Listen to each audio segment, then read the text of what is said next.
Ma'am, you sure you're in the right place? Tours are the other building, I think. This is a working floor." Corporal Jarrett Dunmore said it loud enough for the whole access desk to hear, and he grinned while he said it, the way a young man grins when he wants the room to know he owns the joke. He was 21 years old, and he had run the entry desk of the Observer Controller Operations floor for 6 days. And 6 days was long enough to convince him the floor belonged to him. The floor did not belong to him. It belonged to the rotation, and the rotation was a living thing that morning. It was 0500 hours in the high desert, and the tent that housed the white cell was already loud with radio nets and cooling fans and the smell of coffee scorched twice on the same burner. Screens covered the far wall. On them, a brigade was fighting a war that was not real and mattered as much as one that was. Blue icons crawled across a map the size of a barn door. Grease pencils squeaked on acetate. Somewhere, a generator held a single flat note under everything, and the cold desert air came in under the tent flap in a thin blade and died against the heat of the machines. The woman he was laughing at stood at the edge of the battle-tracking boards, with her hands folded in front of her.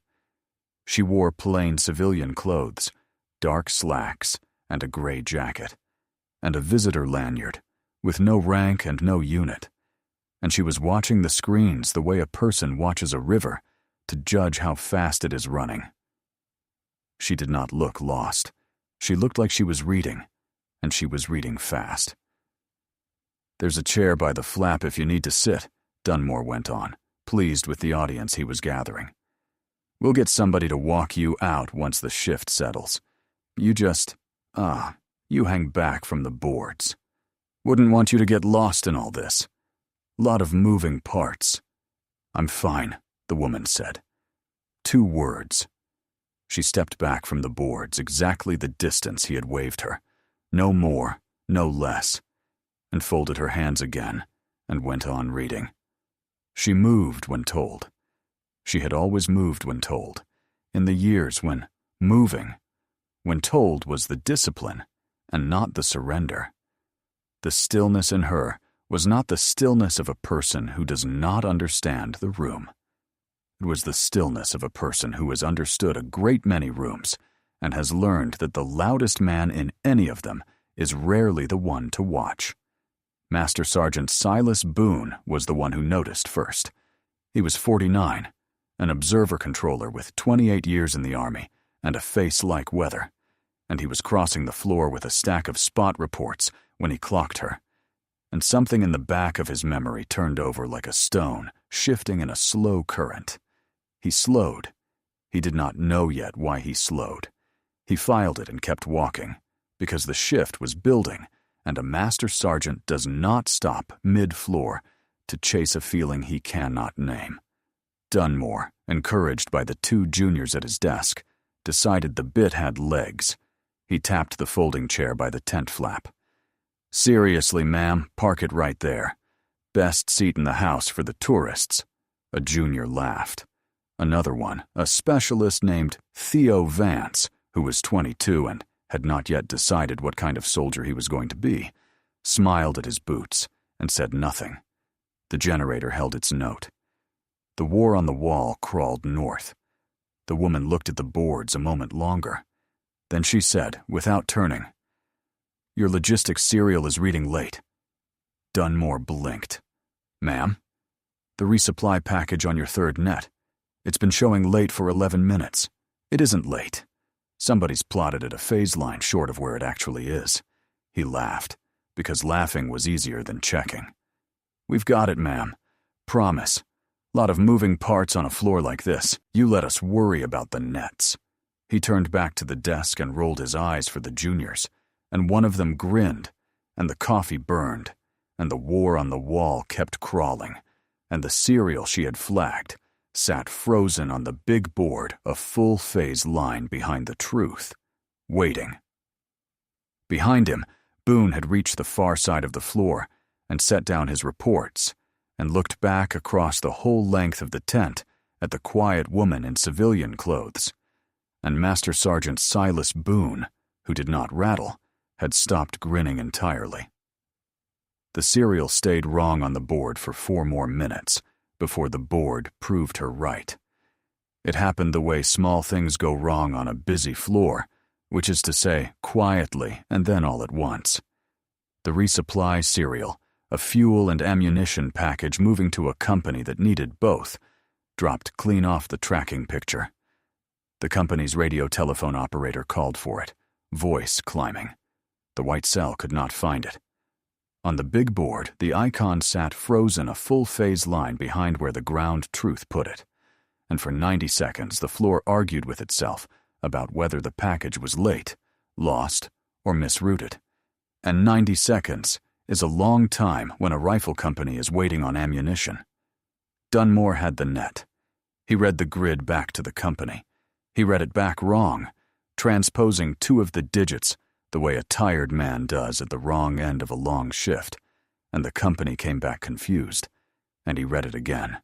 Slower, and it was still wrong, and an observer controller 2 seats down turned in his chair with the particular patience of a man about to correct a subordinate in front of strangers. The woman in civilian clothes stepped to the board. She did not ask permission.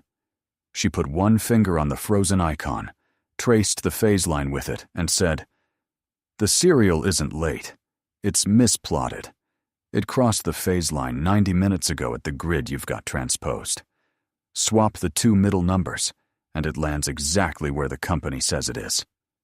Her hand moved on the acetate, the way a hand moves on a thing it has moved on 10,000 times, like the board was a language she had spoken before she spoke English, like the map was furniture in a house she had lived in her whole life. "Your package is where it's supposed to be. Your map is the thing that's lost. Fix the map and stop scaring your company." The observer controller checked the log. He checked it twice. Then he looked up, and the look on his face was the specific look of a professional, discovering that the stranger is right and has been right for 4 minutes while the floor argued. "She's got it," he said. "Serial's fine. Grid was transposed. Correct the board." For 1 long second, the desk was quiet. Then Dunmore laughed, because he had to do something with his face, and the laugh came out a half-beat too late and a half-note too high. "Good catch, ma'am. See, we'd have gotten there." Fewer juniors laughed with him this time. Theo Vance did not laugh at all. He was looking at the woman's hands and at the way she had already stepped back to exactly the distance she had been waved, and something in the specialist was doing arithmetic. The observer controller, curious now the way professionals get curious, kept her a moment longer. He tapped a second serial on the board, a fuel package trailing the first. "While you're up, ma'am, this one. It's reading on time." "Is it?" She looked at it for perhaps 2 seconds. "No. It's reading on time because someone estimated its speed instead of tracking it. It's moving slower than the plan across that soft ground, and it's carrying the bulk fuel, so it's the heavier serial, and it'll drag worse the farther it goes. You'll lose it against the plan in about 40 minutes, right about when the company on the far net starts asking for it. Track it live and warn them early. Don't let them find out they're dry the way they find out everything else out here, which is all at once and too late." She said it the way a person reads a clock, without drama, as a simple statement about the shape of the world. The observer controller wrote it down. He did not check it against a log this time. He had stopped needing to. Boone had come back across the floor. He was standing near enough now to have heard all of it, and he did something a man his rank does not do idly. He pulled a spot report he did not need, and under the cover of reading it, he checked a name against a memory he had not said out loud in 11 years, and his jaw set like setting concrete. He had been somewhere, once, where a voice on a radio had spoken exactly like that, flat and exact and unhurried while the world came apart, and the memory of that voice had lived in him ever since the way a scar lives in skin. The woman folded her hands and went on reading the war on the wall as though nothing had happened, because to her, nothing had. Dunmore watched her do it and could not have told anyone why it bothered him so much that the board was right now. He only knew the morning had shifted under him somehow, that the joke he had owned at 0500 did not fit his mouth the same way at 0600, and that the quiet woman had not raised her voice once, not one time, and had still somehow taken the shine off him in front of his own desk. He decided, the way insecure young men decide, that the solution to being quietly outdone was to be loudly in charge. So he doubled down. By 0700 hours, he had a nickname for her. The Contractor, he called her to the juniors first, and then Map Lady. And the names ran up and down the desk the way names do on a floor, because a rotation is a small town, and a small town loves a name to pass around. He steered the juniors to keep her clear of the live fire coordination cell for her own safety. And he said it like courtesy, and the courtesy was a fence, and the fence kept her a body's length from the one corner of the floor where the morning was about to matter most. He was building himself a little empire of being right about her, one small, unchallenged joke at a time. Specialist Vance laughed at the second nickname, and then caught something in the woman's face that wasn't hurt and wasn't anger. And he stopped, and he did not pick the laugh back up, and he moved a step away from Dunmore's shoulder without quite deciding to. It was Boone who broke the shape of it without meaning to. He carried a paper cup of the scorched coffee across the floor and set it on the rail beside her, and then he did a thing his body did before his mind approved it. He stood a half step back and a half step off her shoulder, squared, boots set, the way a senior non-commissioned officer stands near a commander he is escorting through a room. He had not decided to do it. His spine had decided for him, out of some deep muscle memory that predated his own opinions. "Thank you, Master Sergeant," the woman said. His rank, not his name. She had read it off the tab on his chest or off the way he carried himself, and either way she gave him his rank the way a person gives it who has spent a whole career being owed it and has learned never to reach out and take it. And Silas Boone went still down to the boots. He wanted, badly, to ask her a question. He did not ask it. It was not his to ask. The woman looked back at the board, where the live fire window was building now in grease pencil and light.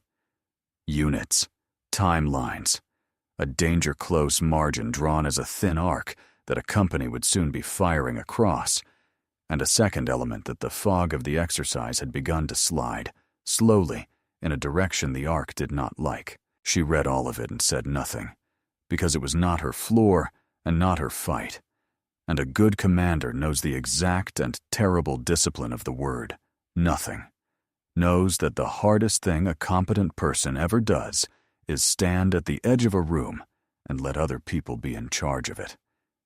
If you have ever stood in a room where everyone had already decided who you were and been wrong and had to hold your tongue while they were wrong, you already know how this feels, and you already know why we tell these stories. Subscribe to Honor Tales and stay with this one, because the board is about to prove an entire floor wrong at the worst possible minute of the day.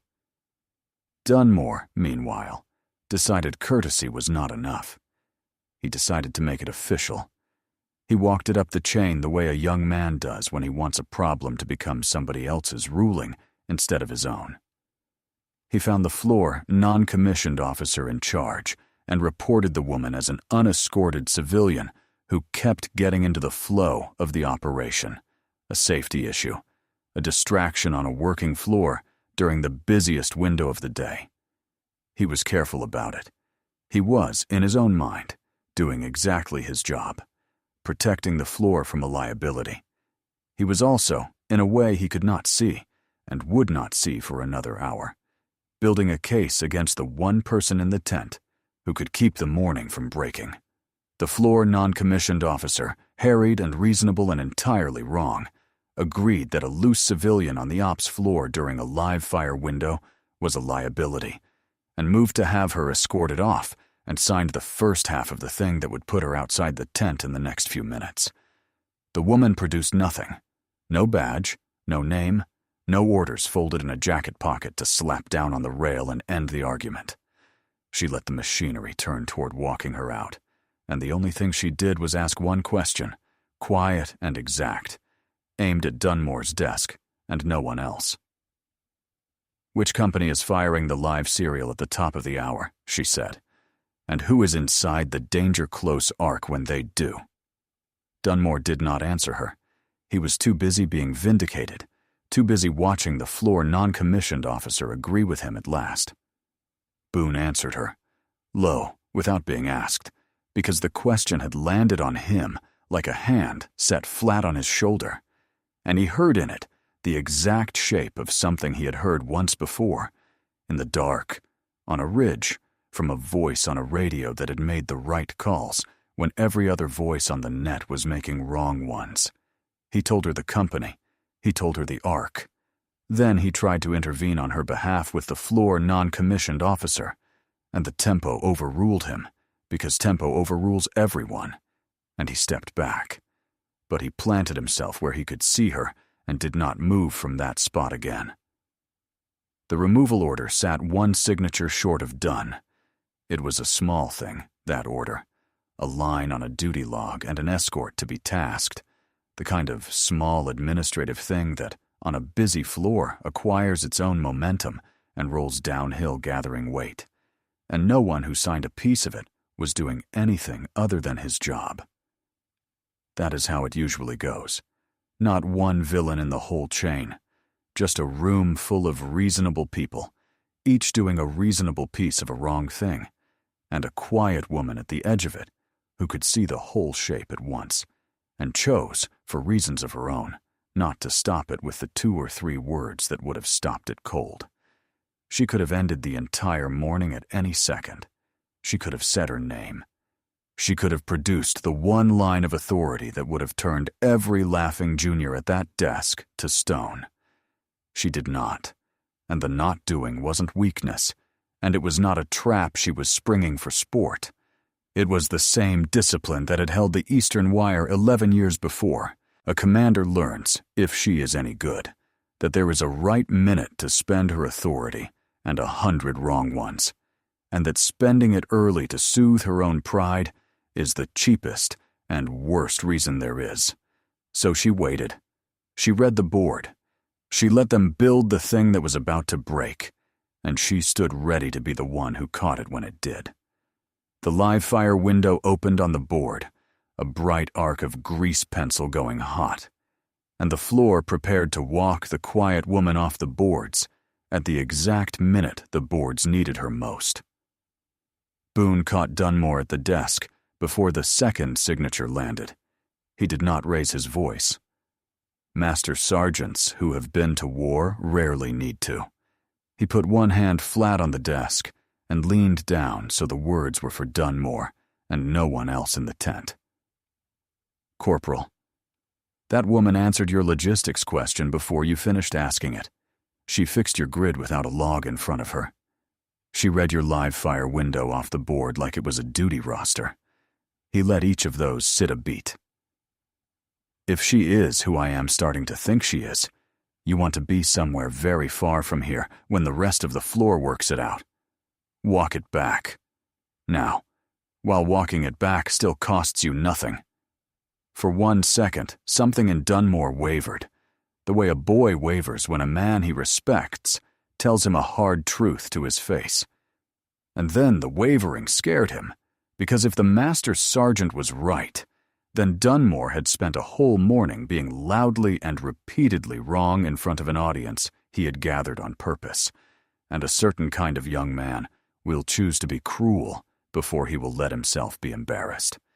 So he chose loud. He chose mean. He laughed, and he pitched it to carry down the length of the tent. Master Sergeant, respectfully, she's a contractor who wandered onto the wrong floor, he said. I get it. She can read a map, Half the retirees on the tour bus out front can read a map. Doesn't make her cleared to be standing on my boards." He turned to the juniors and spread his hands wide, playing to them. "We're really doing this? We're all going to stand at attention for Map Lady?" Boone did not answer that. He would not give the name. It was not his to give, and giving it would have been a kind of theft, taking from her the choice of when and whether and to whom. So he said only the true and quiet thing that he was allowed to say, and he said it looking not at Dunmore, but across the floor at the woman. "I was somewhere once," he said. "A bad place, on a bad night. I came home off that place because of a voice on a radio that made the right calls, when everybody senior to me was making wrong ones, and everybody around me was dying. I have spent 11 years hoping I would someday get to stand in front of that voice and say thank you." He turned back to the corporal. "Walk it back, Jarrett. I am asking you like a man who likes you. Walk it back." Then the live fire net heated, and the thing on the board that Boone and the woman had both been quietly watching stopped being a line and started being a danger. The company was moving to a support by fire position. The second element had slid, in the fog and friction of the exercise, into the arc the first company was about to fire across. The margin closed from thin to almost nothing. It was the kind of setup that in a real war ends with a folded flag and a board of inquiry, and in a training war ends with a check fire if someone catches it in time, and a rehearsal for catastrophe if no one does. The woman caught it. She stepped to the edge of Dunmore's desk and flagged it, low and clear. No drama in her voice at all, only the flatness of someone who has made this exact call before under worse light. "You have an element inside the danger close arc for the top of the hour serial. Second platoon has slid north of the phase line. Check fire until they are clear." And Corporal Jarrett Dunmore, frightened now and covering the fear with contempt, because contempt was the only tool he had left, laughed at the one call on that floor that could have hung him, and reached for his handset to tell the coordination cell to disregard the civilian.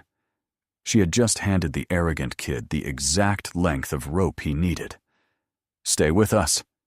Subscribe to Honor Tales, because in 90 seconds, a colonel is going to walk through the back of that tent, and he is going to see her face, and he is going to forget how to move." 11 years earlier, on the far side of the world, it had been dark, and the wire had been hit. Lieutenant Colonel Vivian Ashcroft was 39 years old that night, and she commanded a battalion task force from a combat outpost on a ridge that no one back home could have found on a map, and at 2200 hours, the outpost began to come apart. She heard the first mortars walk in across the valley floor. She heard the eastern wire go. She heard the net fill with the particular voices men use when the plan has just died in front of them.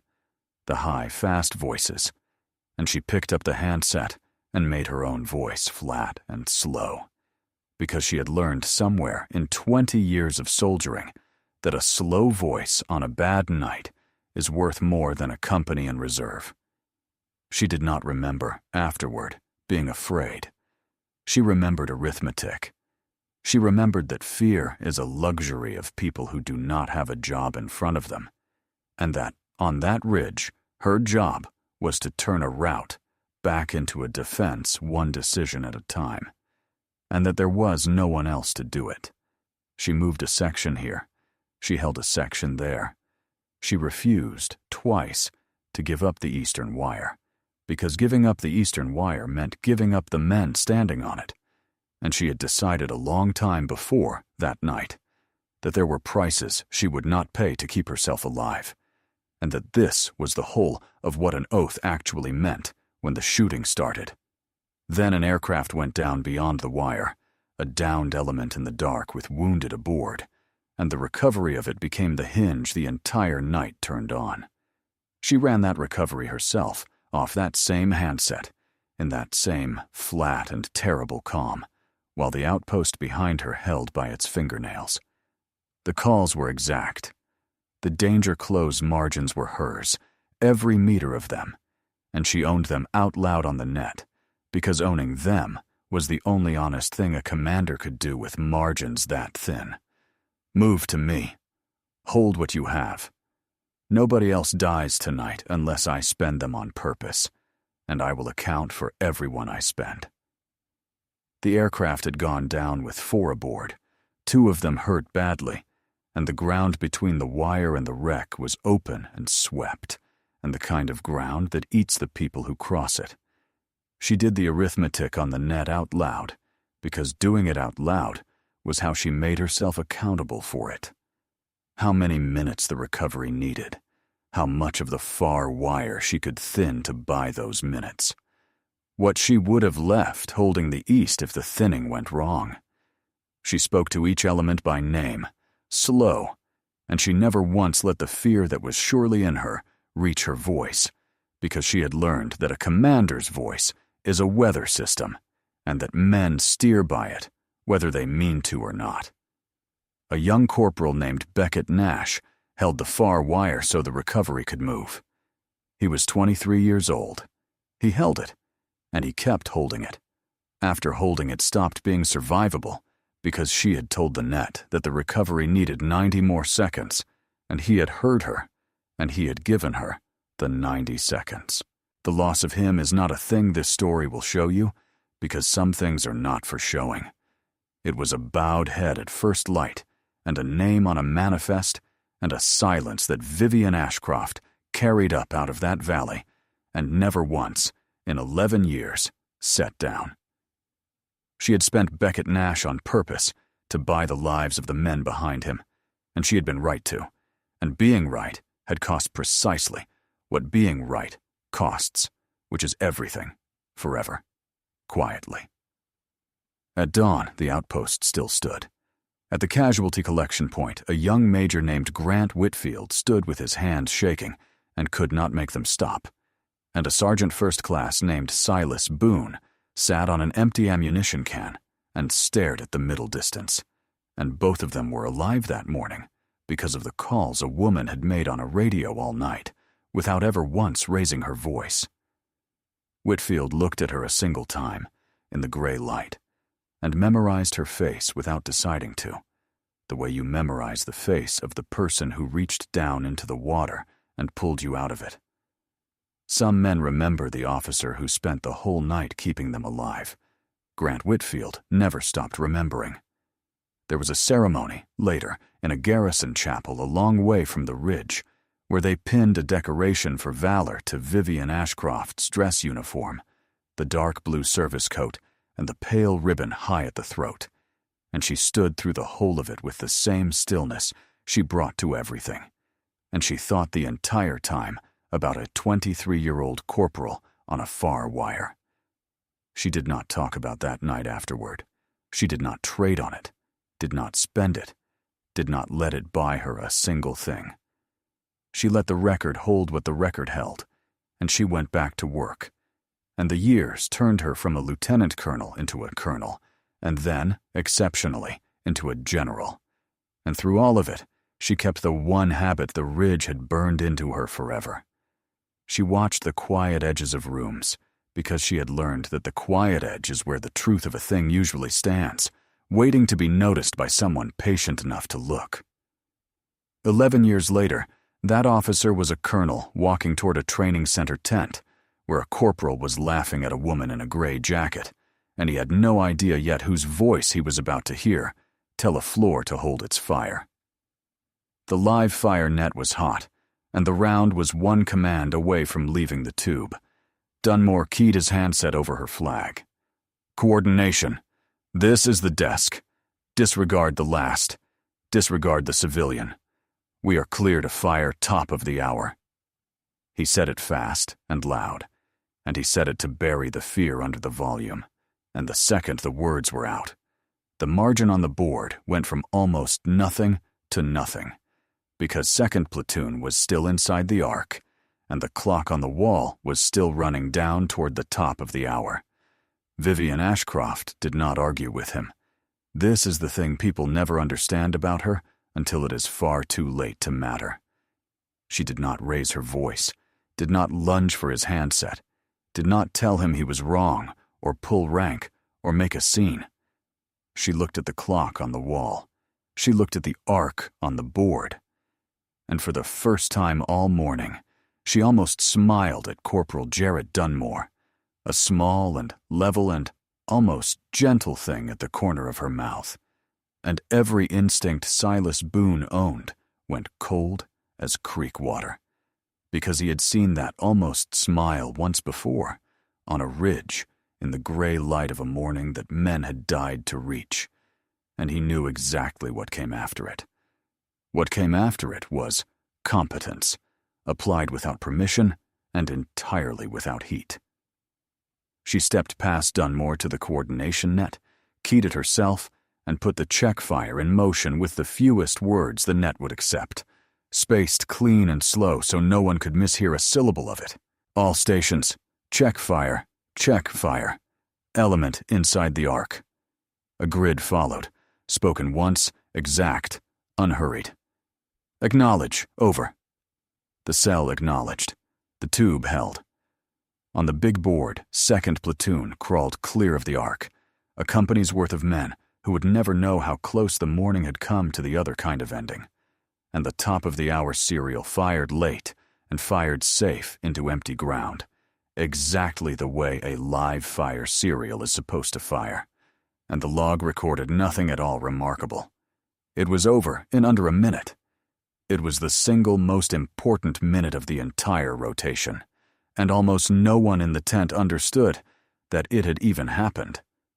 Dunmore understood only that a civilian had reached across him and taken his net in front of the desk he had spent all morning performing for, and the humiliation of it landed on top of the fear he was already carrying, and the two together came up out of him as indignation, which is what fear turns into inside a man who cannot afford to look directly at it. He turned on her, and he forgot the whole floor was listening.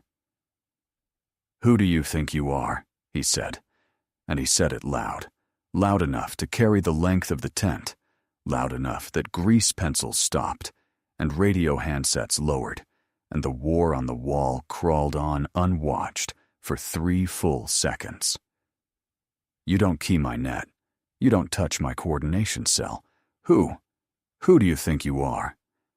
The question hung there in the cooling fan hum, and at the back of the tent, the flap lifted, and cold morning light came in, and a colonel walked through it. Colonel Grant Whitfield was 50 years old, and he had walked onto 1,000 operations floors in the course of his career, and he walked onto this one already talking, half a sentence to the officer beside him about the rotation schedule, his eyes going first to the boards, the way every trainer's eyes in the world go first to the boards. Then his eyes found the woman in the gray jacket standing at the corner of the access desk, and Colonel Grant Whitfield stopped.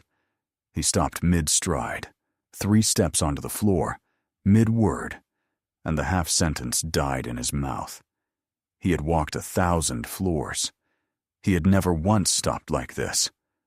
For a moment his face did nothing at all, the way a face does nothing while it is busy matching a stranger against the single most important memory a man owns. And then the match landed all the way home, and the color of the whole morning changed for him. The noise seemed to drain out of his body.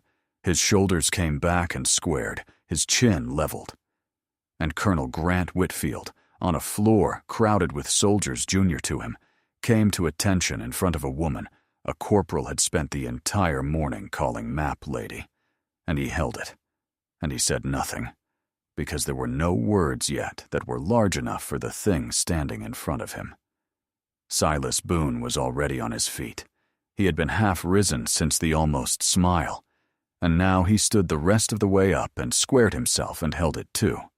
And the desk juniors, who understood nothing at all, except that a master sergeant and a colonel were both at rigid attention, rose in a ragged, uncertain wave, and stood without knowing why they were standing. The floor went still. The generator held its one flat note underneath all of it, patient as a heartbeat.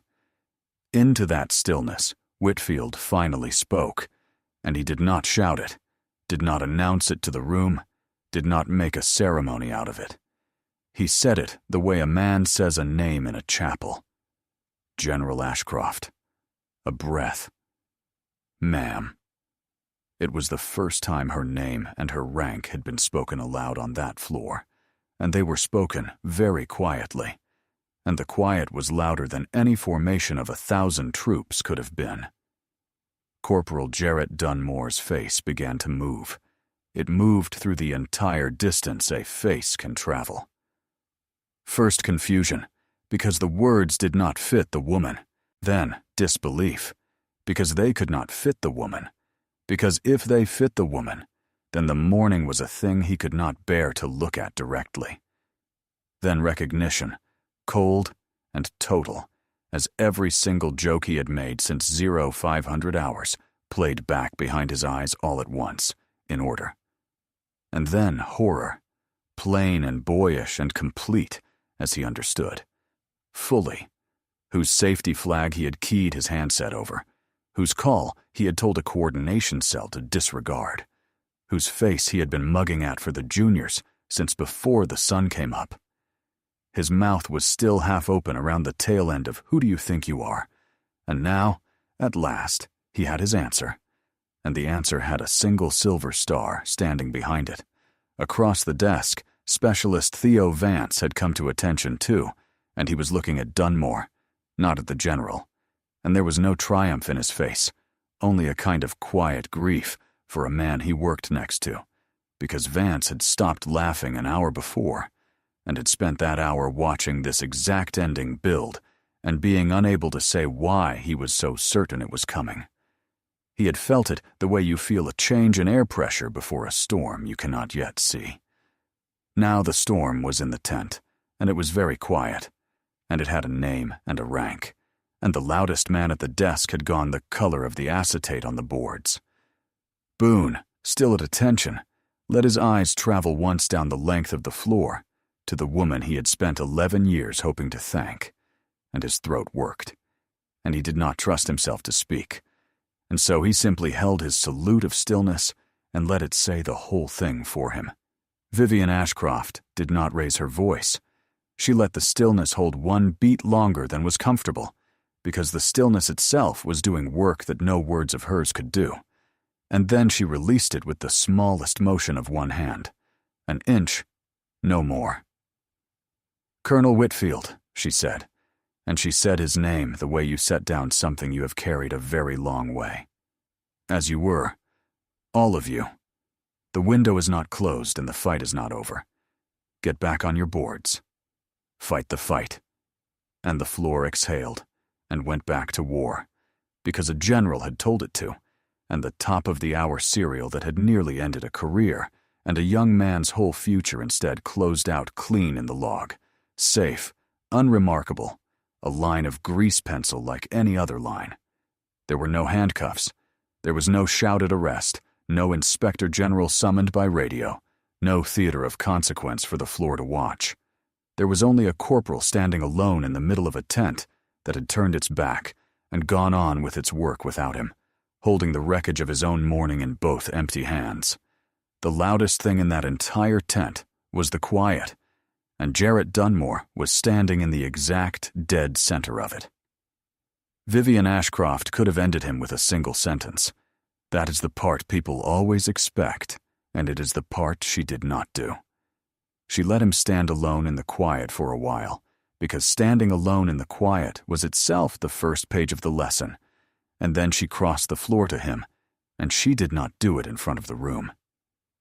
She tipped her head toward the tent flap, and she walked him outside into the thin, cold desert morning, where the light was coming up gray over the box, and the wind smelled of dust and sage and diesel, and she stood with him where not one other soul could hear, a general and a corporal alone in the open, and she did the hardest and most generous thing a senior officer can ever do with a young one who has failed badly and knows it. She taught him. "Look at me, Corporal." He looked at her. His eyes were wet and furious at himself, which was the correct thing for them to be. You keyed your handset over a safety call, she said. Level. No heat in it anywhere, which made it land far harder than heat ever could have. You told a coordination cell to disregard a warning because you had already decided who I was, and you were more loyal to your decision than to the warning. Hear this part carefully, because it is the only part that matters. You were not wrong because I turned out to be a general. You would have been exactly as wrong if I had been precisely the contractor you thought I was, and the contractor had been exactly as right about that arc. She let it reach the bottom of him. Rank did not make the call correct. The call was correct. You could not hear it because you were too busy being the loudest man in the tent, and the loudest man in the tent is almost never the one who is listening. That is the thing that gets people killed. Not today. Today was cheap. But one day the person you decide to dismiss will be right, and no one senior will happen to walk in, and no one will walk it back, and you will spend the rest of your life on a ridge you cannot climb down off of. I have spent 11 years on a ridge. I do not recommend the view. If you have made it with us this far, you already understand why this channel exists, and why we keep telling you the quiet one at the edge of the room is the one to watch. Subscribe to Honor Tales and stay through the last minute, because what this woman does next with the young man who failed her is the entire point of the story. You will not be arrested, she said. You will not be charged. I am not going to take one bad morning and turn it into the end of a soldier who might still become a good one. I am going to leave it with you instead. All of it. And I am going to trust that it weighs enough, all on its own, to change the shape of you. Master Sergeant Boone is going to watch you carry it. Do not, ever, make that man sorry he stood up for you before he knew who I was. She paused, and the wind moved between them. And there is a specialist at your desk named Vance who stopped laughing before the rest of you did. Watch him. He already understands the thing you learned this morning, and he learned it without needing a general to teach it to him. That is worth more than you know. She sent him back inside. He went. And the first thing Corporal Jarrett Dunmore did on that floor, before Boone could cross to him and say a single word, was walk straight to the Master Sergeant and own it, out loud, the failure and the fear and the cruelty of the whole morning, because the woman in the dust had shown him that owning it was the only door that led out of the room he was standing in. Boone listened to all of it without interrupting. Then he put a hand on the corporal's shoulder. Once, the way you steady a young tree, and he said he would carry it, and the boy with it, exactly as he had been asked to. And Boone, who had spent 11 years rehearsing a thank you he had never gotten to say, understood in that moment that this was the shape the thank you had been meant to take all along, not words in a chapel. This, a young man saved from the worst version of himself before it could set, and an old sergeant given the job of keeping him. He found Specialist Vance at the edge of the desk afterward, the one who had stopped laughing first, and he said only, "Stay the way you are, Specialist. It's rarer than you think, and the Army needs it more than it knows how to say." Vance did not fully understand him yet. He would in about 10 years, standing at the edge of some other loud room, watching some other quiet stranger, and remembering a morning in the high desert when a general told a corporal the truth in the dust, and no one was arrested, and everything changed anyway. At dusk, when the rotation had gone quiet and the boards had emptied of their blue icons, and the tent smelled only of cold coffee and colder dust, Vivian Ashcroft stood near the darkened screens, and Grant Whitfield stood beside her, two people who had been on a ridge together 11 years before, and for a long while neither of them said anything at all, because they did not need to, because some silences are the conversation. "I never got to say it, ma'am," Whitfield said finally, and his voice was not a colonel's voice at all. It was a young major's voice, come all the way back across 11 years to find her. The ridge.